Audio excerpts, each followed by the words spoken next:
Nah, oke, selamat malam semuanya. Nah, di sini di kesempatan yang baik ini, perkenalkan, saya Parket Nurul Azmi, 1292040, dan juga Angelina Dipakaryo, 1292001, dari kelompok yang memiliki topik tentang penggunaan remote sensing terhadap perubahan iklim. Nah, di sini kami akan memaparkan dari penulisan paper yang telah kami kerjakan, yaitu yang berjudul Proyeksi Perubahan Iklim dengan Suhu Permukaan Laut dan Anomali Ketinggian Muka Air Laut di Laut Flores pada tahun 2002 hingga 2032 menggunakan satelit Aquamodis dan juga Measures. Oke, yang pertama itu adalah latar belakang. Jadi, Indonesia merupakan negara kepulauan yang memiliki garis pantai terpanjang kedua di dunia. Jadi, dampak dari perubahan iklim kepada perairan Indonesia sangat diperlukan bagi perkembangan pesisir di Indonesia, terutama bagi perairan yang terdampak. Perubahan iklim ini mengacu pada perubahan jangka panjang dalam suhu dan pola cuaca.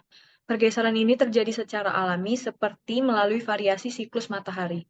Perubahan iklim dapat dipantau dengan metode penginderaan jauh dengan beberapa indikator seperti suhu permukaan air laut dan perubahan tinggi muka air laut. Menurut Sudiani, dalam mongabai.co.id, daerah yang akan terkena dampak dari perubahan iklim di perairan Indonesia adalah di perairan sekitar Pulau Lombok, Nusa Tenggara Barat, dan kawasan selatan Sulawesi. Jadi tujuan dari paper ini adalah untuk menentukan perubahan iklim di perairan Nusa Tenggara Barat, Timur, atau Laut Flores, dan perairan Sulawesi Selatan menggunakan penginderaan jauh. Yang kedua, untuk menentukan seberapa besar perubahan iklim di Nusa Tenggara Barat, Timur, atau Laut Flores, dan perairan Sulawesi Selatan pada periode tahun 2002 sampai 2022 dengan menggunakan penginderaan jauh. Yang ketiga, untuk mengetahui prediksi dari suhu permukaan laut atau SST dan anomali tinggi muka air laut atau SLA di Laut Flores dan perairan Sulawesi Selatan dari tahun 2023 sampai 2032. Oke, selanjutnya adalah daerah kajian yang kami gunakan pada penulisan paper ini. Bisa dilihat bahwa di daerah kajian yang kami gunakan adalah Laut Flores dengan titik kajian berjumlah 4, yaitu untuk lokasi pertama berada di NTT atau Nusa Tenggara Timur, lalu yang lokasi kedua adalah di Lombok, lokasi ketiga ada di NTB atau Nusa Tenggara Barat, dan lokasi terakhir yaitu di Sulawesi Selatan. Nah, berikut adalah metodologi yang kami gunakan, terdiri dari 3 eh, tahapan, tahapan besar, yaitu input. Input terdiri dari pengunduhan data dari berbagai satelit, misalnya untuk SST sendiri itu menggunakan satelit Aquamodis dengan resolusi 4 km dan dengan data rata-rata tahunan. Dan selanjutnya yaitu untuk parameter sea level anomali ini menggunakan data yang berasal dari proyek Measure, di mana proyek Measure ini terdiri dari beberapa satelit altimetri, misalnya Topaz Poseidon, Jason, DRS, lalu juga Sentinel, dan juga satelit-satelit altimetri lainnya yang digabung menggunakan metode grading, sehingga menghasilkan resolusi 1/6 derajat dan dengan resolusi temporal sebesar 5 harian. Nah, kemudian dari data tersebut dijadikan data SLA per musim selama 20 tahun. Nah, kemudian untuk proses pengolahan data visualisasi kita menggunakan uh, Seaweave Analysis Data System yang digunakan untuk parameter sea surface temperature. Selanjutnya, untuk parameter sea level anomaly menggunakan Ocean Data View. Dan selanjutnya untuk mencari time series deret waktu, prediksi, dan juga pengubahan Jadi permusiman untuk parameter SLA digunakan software Microsoft Excel, sehingga didapatkan dua jenis output yang berbeda, yaitu spasial dan juga temporal, serta prediksinya. Oke, kemudian ada hasil dari sebaran suhu permukaan laut di Laut Flores. Jadi ini ada plot spasial dari suhu permukaan air laut di tahun 2002, 2009. Boleh next. 2016 dan 2022. Dari keempat gambar tersebut dapat kita lihat bahwa semakin tahun sebaran dari suhu permukaan laut di Laut Flores ini akan semakin meningkat. Dapat dilihat dari tahun 2002 bahwa suhu permukaan laut di Flores itu masih berkisar di antara 26 sampai 27 derajat Celcius. Kemudian semakin ke 2009 mengalami peningkatan, kemudian di 2016 juga mengalami peningkatan dan di 2022 juga mengalami peningkatan. Dapat dilihat juga bahwa di perairan dekat Sulawesi Selatan ini mempunyai suhu permukaan air laut yang cukup rendah dibandingkan dengan daerah di sekitarnya. Boleh next. Kemudian ada grafik suhu permukaan air laut di Laut Flores pada tahun 2002 sampai 2022. Dari grafik ini dapat dilihat bahwa pada keempat lokasi atau pada keempat titik ini, titik kajian, didapatkan tren yang positif atau tren naik terhadap suhu permukaan laut, di mana dapat dilihat bahwa suhu permukaan laut yang mengalami tren yang lumayan besar itu ada di NTT atau di grafik yang berwarna biru. Artinya suhu permukaan air laut di perairan NTT ini mengalami dampak yang sangat besar terhadap perubahan iklim. Boleh next. Kemudian ada grafik prediksi suhu permukaan air laut pada tahun 2023 sampai 2032. Dapat dilihat tren yang didapatkan juga tren positif atau tren naik.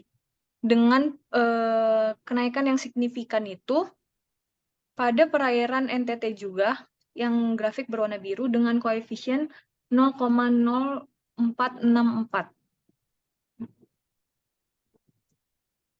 Nah, selanjutnya yaitu untuk parameter SLA yang telah divisualisasikan menggunakan mesin data view.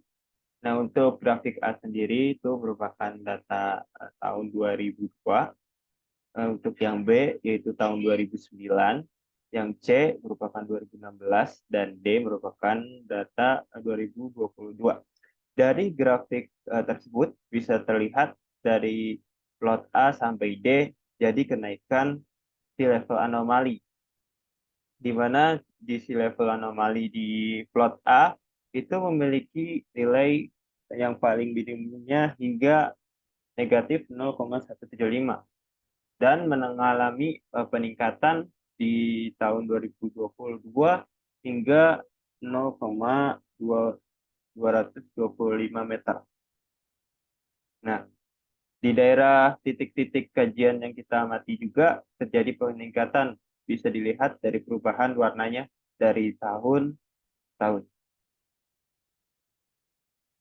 Nah, selanjutnya ini adalah grafik time series sea level anomaly measure periode 2002 sampai 2022 di Laut Flores.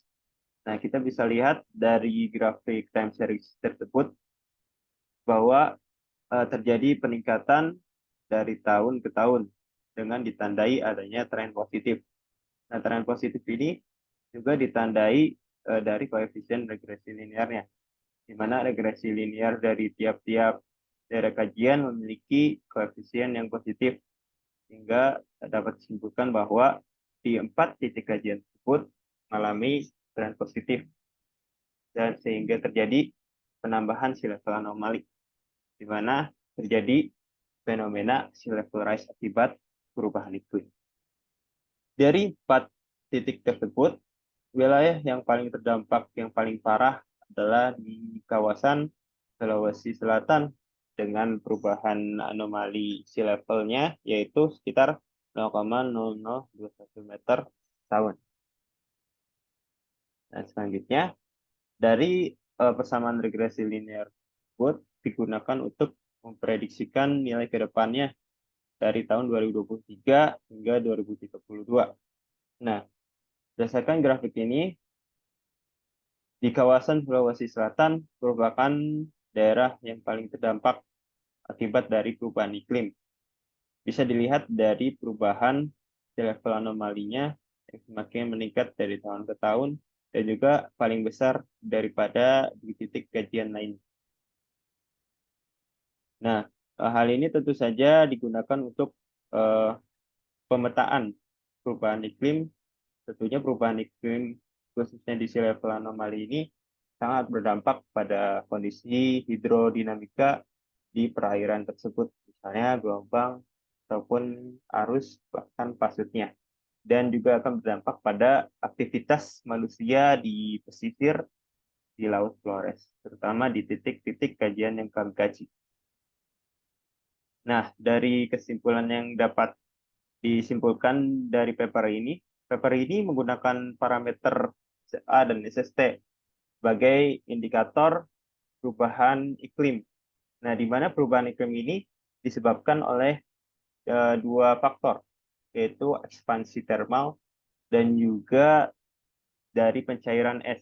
Nah, ekspansi termal ini juga akan berdampak pada perubahan suhu. Nah, suhunya ini dapat diindikasikan dengan perubahan suhu di permukaan laut. Sedangkan pencairan es ini akan berdampak pada sea level rise atau perubahan pada tingkat muka air lautnya. Sehingga dua parameter tersebut cukup untuk mengindikasikan perubahan iklim yang terjadi di daerah kajian yang kami gunakan, yaitu di Laut Flores dengan 4 titik kajian. Nah, berikut ini adalah kesimpulan dari paper kami. Selanjutnya, ini adalah daftar pustaka yang kami gunakan. Oke, terima kasih atas perhatiannya dan kesempatannya. Semoga dari paper ini bisa diambil pelajaran di mana perubahan iklim memang terjadi di sekitar kita, bahkan di dunia juga sekalipun. Sehingga kita harus terus waspada dan juga terus memonitoring dengan metode remote sensing ini, sehingga bisa didapat perubahan iklimnya. Terima kasih. Assalamualaikum warahmatullahi wabarakatuh.